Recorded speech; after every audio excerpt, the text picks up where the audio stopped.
Berikut analisis mengenai kedudukan lembaga perwakilan dalam sistem politik Indonesia. Yang pertama, lembaga legislatif. Terdiri dari MPR sebagai lembaga tertinggi dalam sistem ketatanegaraan Indonesia.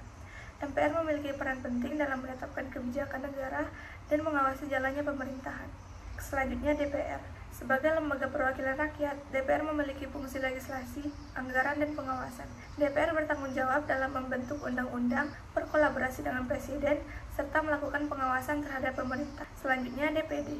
Sebagai lembaga yang mewakili daerah-daerah provinsi, DPD memiliki peran dalam memajukan usul, ikut dalam pembahasan legislasi, serta melakukan pengawasan terhadap pelaksanaan undang-undang tertentu. Yang kedua, ada lembaga eksekutif. Terdiri dari Presiden sebagai kepala negara, memiliki peran penting dalam menjalankan kekuasaan pemerintahan, mengajukan rencana undang-undang, menetapkan peraturan pemerintah, mengangkat dan memberhentikan menteri, serta membuat perjanjian internasional dengan persetujuan DPR. Selanjutnya ada menteri-menteri sebagai pembantu presiden, memiliki tujuan menjalankan undang-undang dan dipimpin oleh presiden. Baiklah, yang ketiga ada lembaga yudikatif.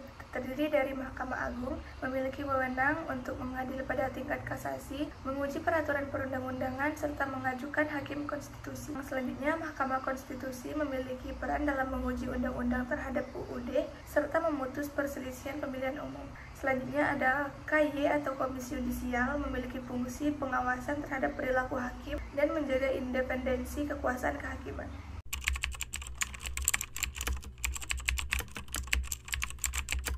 Berikut uraian mengenai hak-hak dan kewajiban yang dimiliki oleh lembaga perwakilan dalam sistem politik Indonesia. Baiklah, yang pertama, hak-hak lembaga perwakilan. Yang pertama ada hak legislasi. Lembaga perwakilan memiliki hak untuk membentuk undang-undang sesuai dengan kepentingan rakyat dan negara. Yang kedua ada hak anggaran. Lembaga perwakilan memiliki hak untuk mengawasi dan menyetujui anggaran negara. Yang ketiga ada hak pengawasan. Lembaga perwakilan memiliki hak untuk melakukan pengawasan terhadap jalannya pemerintahan, termasuk kinerja eksekutif. Keempat ada hak pertanggungjawaban. Lembaga perwakilan memiliki hak untuk menuntut pertanggungjawaban dari pihak eksekutif terkait dengan pelaksanaan kebijakan dan penggunaan anggaran negara. Yang kedua ada kewajiban lembaga perwakilan, yaitu kewajiban legislasi. Lembaga perwakilan memiliki kewajiban untuk membentuk undang-undang yang sesuai dengan kepentingan rakyat dan negara. Selanjutnya kewajiban anggaran. Lembaga perwakilan memiliki kewajiban untuk mengawasi dan menyetujui anggaran negara secara transparan dan akuntabel. Selanjutnya kewajiban pengawasan. Lembaga perwakilan memiliki kewajiban untuk melakukan pengawasan terhadap kebijakan pemerintah dan pelaksanaan program-program negara. Yang terakhir, kewajiban pertanggungjawaban. Lembaga perwakilan memiliki kewajiban untuk mempertanggungjawabkan kinerja dan keputusan yang diambil kepada rakyat.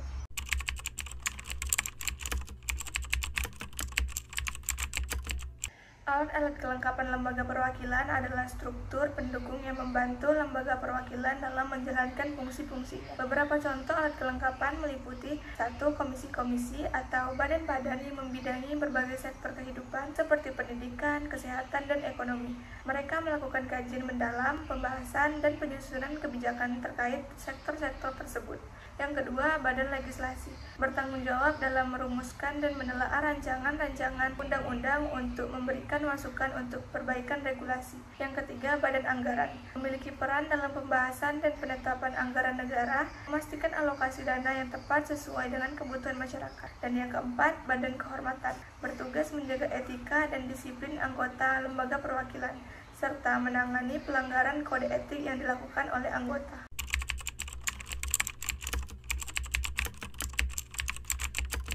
Berikut adalah gambaran tentang berbagai lembaga perwakilan di Indonesia. Yang pertama, Dewan Perwakilan Rakyat atau DPR. DPR merupakan lembaga perwakilan rakyat yang bertugas membentuk undang-undang, mengawasi pemerintah, dan menyalurkan aspirasi rakyat. Anggota DPR dipilih melalui pemilihan umum setiap 5 tahun sekali. DPR memiliki komisi-komisi yang membidangi berbagai sektor seperti hukum, keuangan, pertahanan, dan lain-lain. Yang kedua, Dewan Perwakilan Daerah atau DPD. DPD adalah lembaga perwakilan daerah yang mewakili kepentingan daerah-daerah di tingkat provinsi. Anggota DPD dipilih melalui pemilihan umum setiap 5 tahun sekali.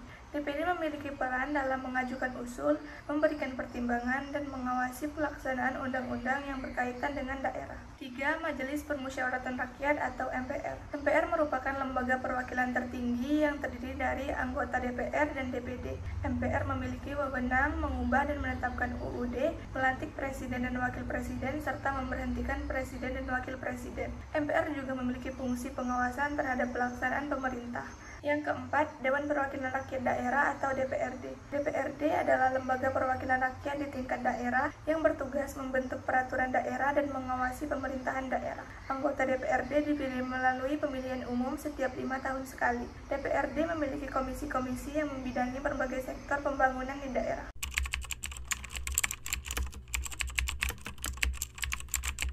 Parlemen Indonesia terdiri dari dua lembaga utama, yaitu Dewan Perwakilan Rakyat atau DPR dan Dewan Perwakilan Daerah atau DPD, yang memiliki ukuran dan komposisi yang berbeda. Berikut adalah diskusi mengenai ukuran dan komposisi Parlemen Indonesia beserta threshold parlementer. Baiklah, yang pertama, Dewan Perwakilan Rakyat Indonesia memiliki ukuran 575 anggota yang dipilih melalui pemilihan umum setiap 5 tahun sekali. Mereka mewakili beragam kepentingan politik dan daerah di Indonesia.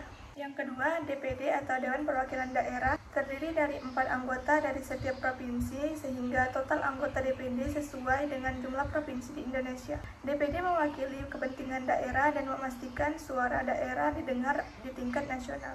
Threshold parlementer. Indonesia memiliki threshold parlementer sebesar 4%, yang berarti partai politik harus memperoleh suara minimal 4% dari suara total dalam pemilu untuk mendapatkan kursi di DPR. Threshold ini bertujuan untuk memastikan representasi partai politik yang signifikan dalam parlemen.